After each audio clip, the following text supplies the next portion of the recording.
Hello everyone, welcome back to ThinkLab by Saurabh. So in today's video we are going to one step further in our deep learning journey, right? So we have already discussed about the artificial neural network, convolutional neural network and the recurrent neural network, ANN CNN RNN. So today we are going to learn about the LSTM we call the long short term memory, and we are going to implement the complete LSTM project using the Python and Google Colab. So we are going to build a real world text classification model using the IMDb movie review dataset, and our objective is very simple. We given a movie review, your model will predict the whether the review is positive or negative. So we will go through the complete machine learning pipeline. So we are load the dataset, we do the pre-processing in the text, we convert the word into the number, we also perform the padding sequence, creating the embedding layers, build an LSTM network and training the model. So finally after the training we have to evaluate the models, and finally we are going to making the prediction on a new review, right? So the first question is what is the LSTM, right? So before starting the coding, let's understand the what is the LSTM actually. So LSTM stands for the long short-term memory. So it's a special type of recurrent neural network designed to handle the sequential data and remember the important information for longer period of time. So traditional RNN can suffer from the vanishing gradient problems, because of this RNN can have a difficulty to remembering the information from much easier in the sequence. So LSTM addresses this problem using the special memory mechanism we call the cell state, right? So together with three important gates, right? So for gate, input gate and output gate, right? So the for gate decide what information should removed, and the input gate decide what new information should be stored, and the output gate decide what information should be passed to the next step, right?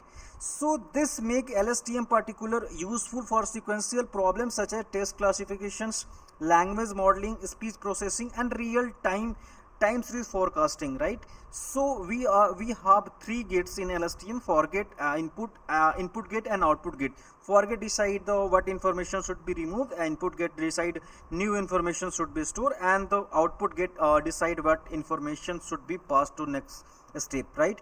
So now we are going to open our Google Colab, right? So for first code we are going to write here, we going to import the TensorFlow, right?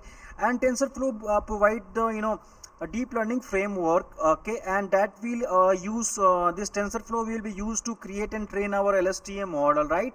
And the second thing is we have to also check the TensorFlow version, because Google Colab manually already provided a TensorFlow, but we need to check manually installation it, right? We have already in Google Colab, but let me write here the TensorFlow and we have to check the version here, right? So now we are going to write the code here, and you can see on the display we have written this code, right? So we will also check the latest version of the TensorFlow, right? After that we have to import few library, right? So we have to import the few required libraries in our project. So basically NumPy will be help us to work with the numerical data. Matplotlib will be basically used for the visualizations. Keras data set will be import the IMD data set, and pad sequencing will make the text sequence into the same length, right? And also we are going to use the Keras layer for importing the embedding LSTM dense dropout, right? So now we are going to also import the required library. So first thing we have to add all the important library here. So let me write those library. So you can see here we have a TensorFlow version 2.20, right? So that is a very updated version. So now we are going to import the this necessary library, right? So you can see here we have also used here the Keras model to import the sequential model, and from the Keras layer we have to import the embedding LSTM dense and dropout. So finally from the scikit-learn we import the classification matrix that will be used for evaluate our model, right?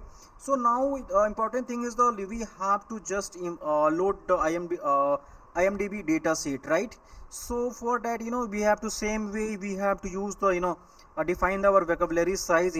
So we are going to take the vocabulary size equal to 10,000, and we are going to define the x train y train variables here, and finally we are going to load this IMDb data set, right, from this Keras data set, right?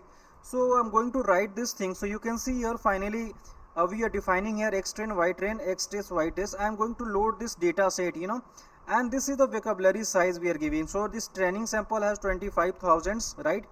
And the testing sample is testing sample is 25,000, right? So once we load the data, right, the after that, we can see here why we are writing here the vocabulary size 10,000. So it means we are keeping the most frequent occurring 10,000 word, right? So now we already data set already divided into the training data and test data. So X train contain the movie review, represent the sequence of integer. Y train contain the corresponding sentiment labels, right? So same applies to our test data also. So important point is here, the IMDb dataset already integrate with encoded, so each integer represent the word in the vocabulary, right? So this we are use this IMDb movie review dataset provided by directly through Keras, right? We are not going to import manually, so this data is taking from the Keras, right? So now we are going to understand the data, right? For the understanding the data, we have to just inspect the data, right? We have to first do the review of data. So now we we can see here we are not see the normal English sentence here, right? So instead of instead of normal sentence, we can see the sequence of integer, right? So we are going to review this complete data set, right? And also we will going to check the label in form of 0 and 1, because this 0 represent for the this negative sentiment and 1 represent the positive sentiment, right? So I'm going to write here those things, just a minute. Let me write this thing. So we are going to first we will do the print a first review. After that we are going to take the data from the x train, right? And then we take the length of the first review. Okay, so you can see here this is the first review, right? And this is the first label, we are label getting 1, it means this is positive, and this length of first review is 218, right? So we already see here like this is a not normal English. We don't see the normal English sentence here, we just see the sequence of integer, right? Now after the visualization of data, we have to check the sequence length, right? What is the maximum length, what is the minimum length, what is the average length, right? So now we are going to write a code here, because we are going to use the length function here. So we define the variable name length. After that we are going to use this length aliens function here, right? So let me write this code here. So you can see here we have just written this code. So this is the length function, right? And this is the variable, and going to print the minimum length and maximum length and the average length, right? So you can see here the minimum length is 11 and the maximum length is this much, right? So we calculating the length of training sequence, and different movie review have a different words, right? So one review might contain 50 words, another might be contain 500 words. So but our neural network expected to batch of the data with the compatible dimensions, so therefore we need to convert our sentence into the fixed length, right? So we will solve this problem using the padding, right? Because we want the fixed length, right?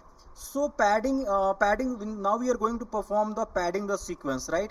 So here we have to fix the length, right? So we can select the maximum sequence length up to like 200 500. Okay, so it will contain the fewer than 200 tokens, and we add the 0 at the end, right? So this is called the padding, right? So this is like a normalization things for the for the matrices. So here we have a text, so we will use this padding, right? So for the padding sequence, we are going to write the code here. We are going to fix, we are going to maximum length we are taking 200, right? So you can see it's the meaning of code here. So first we are going to select the maximum length is 200, then we review the contains fewer than the 200, and we are going to add the 0 at 1. So this is called the padding. If a review contain more than 200 words, so we can truncate the additional token, right? So the important thing is very important. So every row now exactly 200 positions. So we have a 25,000 training review. So our training data will have the shape of 25,000 by 200. So this make the data suitable for neural network, right? This is a very interesting thing. Now we are going to understand the embedding, right? Because we will use embedding in this upcoming code.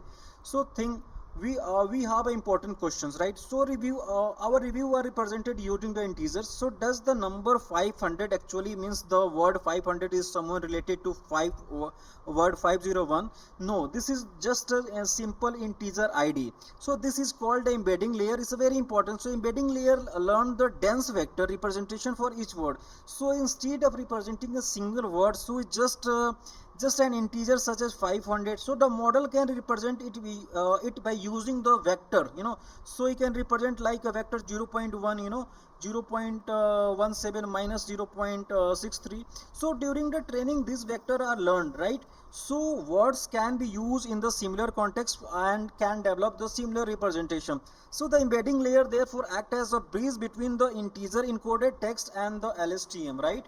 So now we are going to build the LSTM model, right? Here we will use the embedding. So that's why we discussed the concept of embedding here, right? So for the embedding part, you just remember those things, this integer id is just embedding layer, and that is a very important. This integer id is just embedding layer, and embedding layer learns the dense vector representation for each word, right? So this 2-3 point just you remember for the upcoming code, right?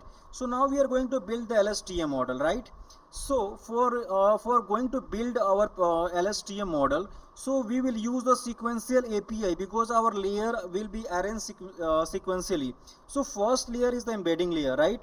So first we are going to write the sequential. We have to call the sequential API. Then we have to add the first layer as embedding layer, and after that we have to define the input dimension of the size of 10,000 because we have defined the vocabulary size of 10,000. Okay, so now we are going to write here our LSTM model, right? So here I will write further. So you can see now we are going to write here our LSTM model, right? So you can see we are going to use the, let me write here, we are writing the code for the LSTM, right? So let me write here LSTM, right?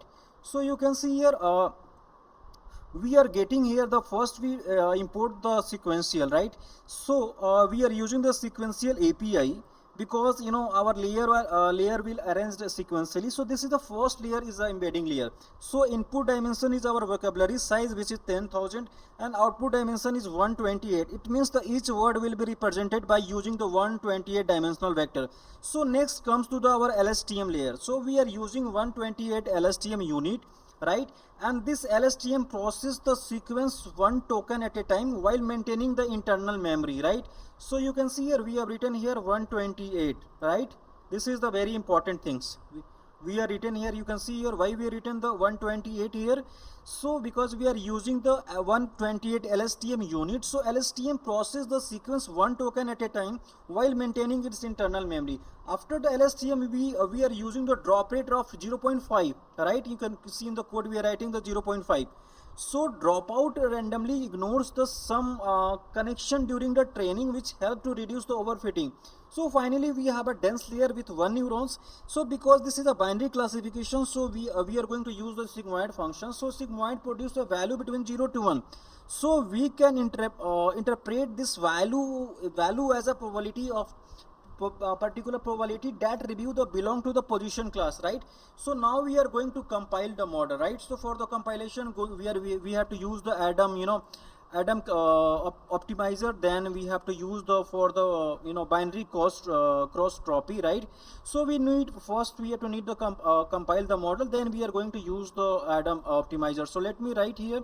First let me run this code here because we are getting the error because we have not run the previous code. So first we have to run this code, okay? After that we have to build this LSTM, right? So we can see here now we are going to, so this is the architecture of LSTM. This is the embedding layer, this is the LSTM layer, this is the dropout, and this is the dense layer, right? So this is a complete architecture of the LSTM. Now we are going to write here because we are going to compile the model, right?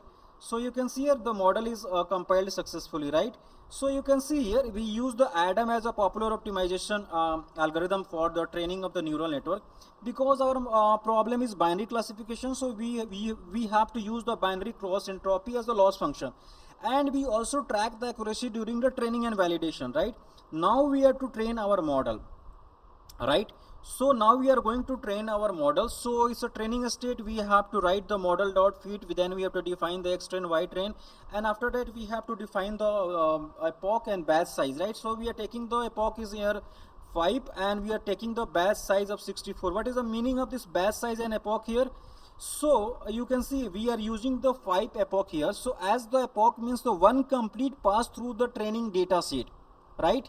One epoch means the one complete pass through the training data set, and our batch size is 64 means instead of processing the entire data set at once, with the model process 64 sample at a time. So we will also use the validation split of 20%. So this means the Keras will reverse the 20% of training data validation, and during the training we can monitor the both training and validation performance, right? So we have to wait for total 5 epoch, right? So the all the iteration will be goes, the entire data will be goes through the all the 5 epoch, right? So you can see here this is the first epoch, right? We can see here this is the first epoch. So I think we it will take some time, so we have just we have to use this GPU, right? So let me use this GPU. So I'm going to use the T4 GPU here. So let me connect the TPU GPU 4. After that we are going to select the run all. Okay, so it will start from the top, so it will execute the all the part, right?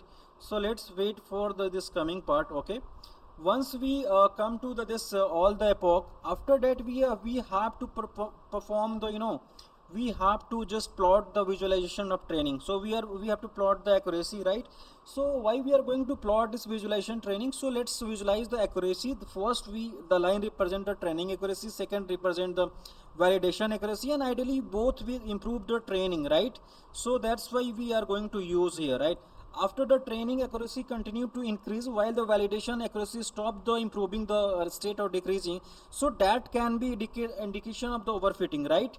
So let me check you can see here we are on the 4 epoch, right? So you can see after the selecting the GPU, it's become very fast, right? So always try to use the GPU for the deep learning model. Also use the GPU for generative AI and agentic AI, right? If you're calling the API, we are going to use the LLM. So GPU is very essential things, right? So you can completely we can complete our epoch. So you can see here in the first epoch we got the accuracy 51%, then the 57, 63, 67 and 81, right? If you increase the validation epoch 10, so it will also increase the accuracy, right?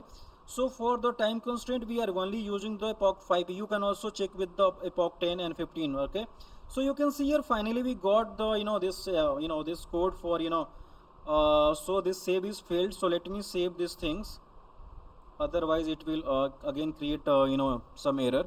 So you can say we are saving here, right? So we have to remove this save field, right? So now you can save save field. Again we have to save here because this file is not saved. Okay, so maybe it will be saved, right? So finally we it's again failed, right? So we have to check it here. Okay, so it's saving, right? So now we are going to yeah, now it's fine. So it's already file is saved, right? So now we are moving to the plotting the another loss, right?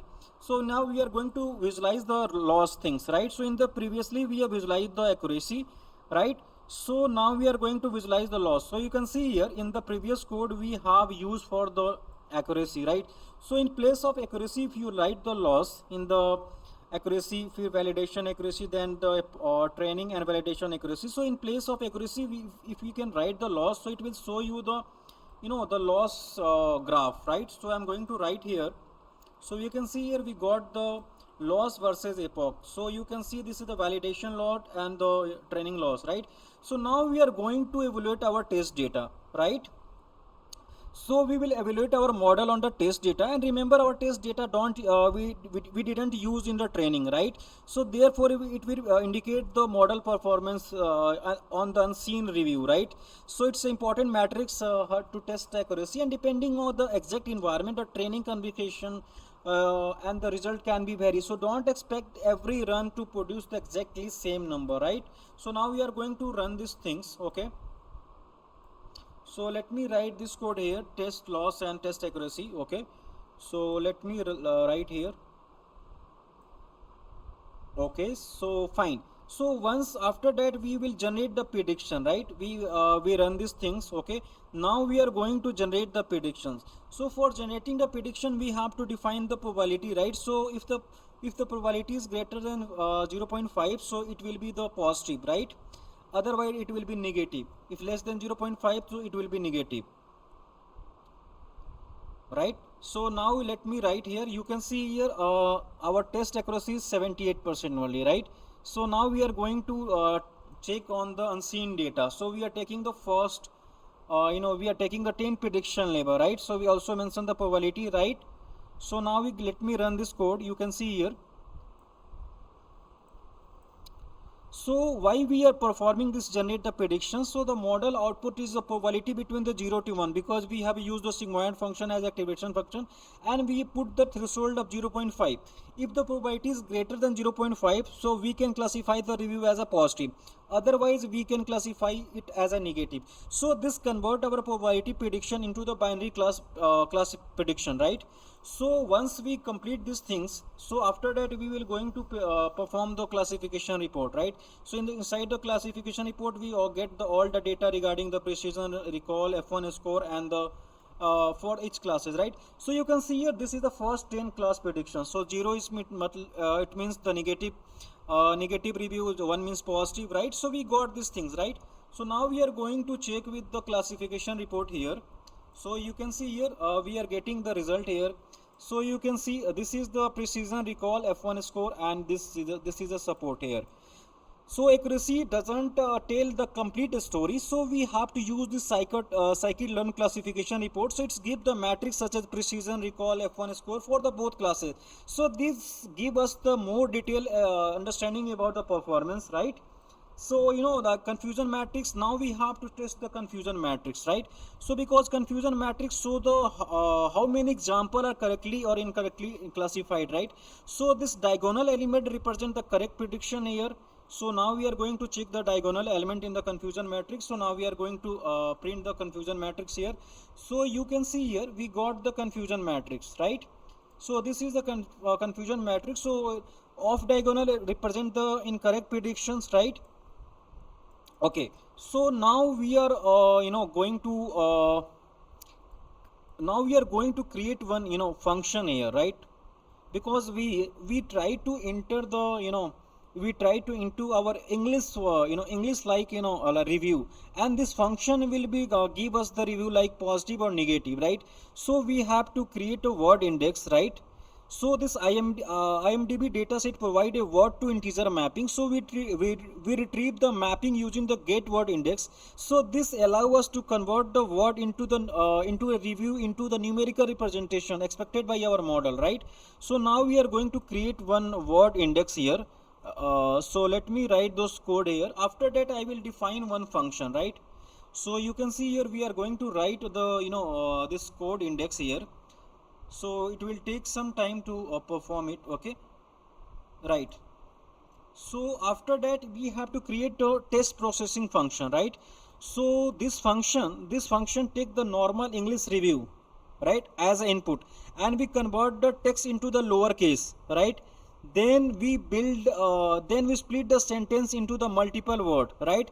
And for each word we check whether it exists in IMDb vocabulary. If it is exists, we convert into the corresponding integer ID. If the word is unknown, we will use the unknown word tokens. And finally we use the same padding process we use to training the data. So this is very extremely important. So pre-processing applied to the new data should be consistent, and pre-processing using the training, right? So now we are going to write these things, okay? After that we will use the function. So we are going to define function def encode the review, okay? We are going to convert into the lowercase. After that use the encoded. Here we going to append into the lower cases, and we are using here the pad sequence, right? We also using the padding and truncate, right, as per our previous code, right? So now we are going to create an prediction function, right? So prediction function, that is a basically reusable function here. So we can we can create a reusable function here. So we include our review, right? So that will include the review and we pass it through our trained LSTM model, and this model return the probability, right? And finally the convert the probability into the either positive and negative, right? So I'm going to write here the function. Okay, so after this function we will give the directly our review in English like language, right? Not in the in vector form. So now we are going to test the positive review here, right? So we are going to write here predict the sentiment, because we have used this predict sentiment function. So inside function we are going to call here that this movie was absolutely fantastic, I really enjoyed it, right? So you can see here this is getting the prediction as a positive, right? It means this function is working properly on the LSTM model, right? Now we are going to check with the negative review, right? This was the positive, that means fine, so its model is giving correct. Now we are going with the negative test review, right? So this movie was boring and disappointing, I didn't enjoy it, right? So now we are writing the negative review inside the predict sentiment. So you can see here it's giving the negative, right? So it's 80% is its probability is 0.08, right? 8%, right? Predicting, so its prediction is negative. It means our model is working correctly, right? So it's giving the negative review and completely pipeline run in automatic way, right? So this text is converted into the numerical token, then passed through the embedding layer, process the LSTM, and finally classified using the sigmoid function, right? So by using the LSTM function, we are performing it, right? So this is a very important parameter, right? So now we are going to explain the complete architecture here. So let's summarize what happened inside the model. So we start with the movie review, then we just review the converted into the tokens. So this token pass through the embedding layer. The embedding layer convert each token into the dense vector. This vector are passed through the sequential through LSTM, and LSTM maintain the information about the sequence using the internal memory mechanism, and the final LSTM represent it to pass through the dropout layer, right? And finally the dense layer with sigmoid activation function produce the probability between 0 to 1, right? And then we use this 0.5 as our classification threshold to decide whether the sentiment is positive or negative, right? So now we explain this three LSTM gates. So LSTM contain three major gates. First one is the forget gate. So the job is to decide what information is previous memory should discarded. Second is the input gate. So decide what new information should be stored in the cell state. So this is the third one is the output state. So this is the just information should pass to forward as the output of the current time step, right? So together this gates allow the LSTM to control the information flow through the sequence, right? So you can also save the model using the model.save, right? And you can also use in the another if you want to save the model, right? And you can save this all the training data here, and you can further use in any other data set, right? So you can see here, if you want to save here, so simply you can write the model.save, right? So this model is saved, and you can also make like a GUI like applications for the checking the sentimental analysis, right? So let me check the complete architecture here, right? If you check the complete pipelining, so what we till now we did here, right? So first thing, let me write here. Okay, so you can see the pipeline here in this in the complete project. So first we take the IMDb review, then we can just convert into the tokenizations, then we convert into the integer sequence, then we padding, then we perform the embedding, then we perform the LSTM. After that we use the dropout, then we perform the dense plus sigmoid, and after we got the final result positive or negative, right? So let's summarize this things, right? Let's summarize the complete video here. So first we introduced the concept of LSTM, then we loaded the IMDb movie review dataset, then we inspect the dataset, understood the how review are represented at an integer sequence, then we apply the padding so that every sequence had the same length, Then we created the embedding layer to learn the dense representation of word. Then we built our LSTM network. Then we added a dropout to help to reduce the overfitting. Then we used the dense layer with the sigmoid activation function for the binary sentiment classification. Then we just compile or train the model, and we use to visualize the training and validation accuracy and losses, right? After that, we evaluate our model on unseen data, test data set, and we finally generate the prediction and examine the classification report, use the confusion matrix, and finally created our own prediction function tested on LSTM, right? So the important question is, sometime in the interview they ask the important question, what is the difference between the RNN and LSTM, right? So both are sequential processing. RNN and LSTM, they also perform the sequential processing. But important thing is in the memory mechanism, they have a basic hidden state in RNN. In LSTM, they have CL state or hidden state. So if in the long term dependency, RNN is very difficult, and for the long term dependency, LSTM is better, right? And in terms of gate, RNN doesn't have any gate. In the LSTM, the forget gate, input gate, and output gate, there is 3 gate. For the complexity, RNN is very lower, and the LSTM is higher, right? So both used for the text application, RNN and LSTM both used for the text, and time series application, they are used for both, right? So this is the main takeaway, is the LSTM is not completely different from RNN. Rather than LSTM is a specialized type of recurrent architecture designed to manage the information and long-term dependency, in the more effective way, and this achieved the using the memory cell and the gates, right? So this is the final things, right? We are going to end this video here. So thank you for giving your time, and if you like this video, so please subscribe the channel, and and also share with your friends and colleagues. So thank you for watching. See you in the next video. Happy learning.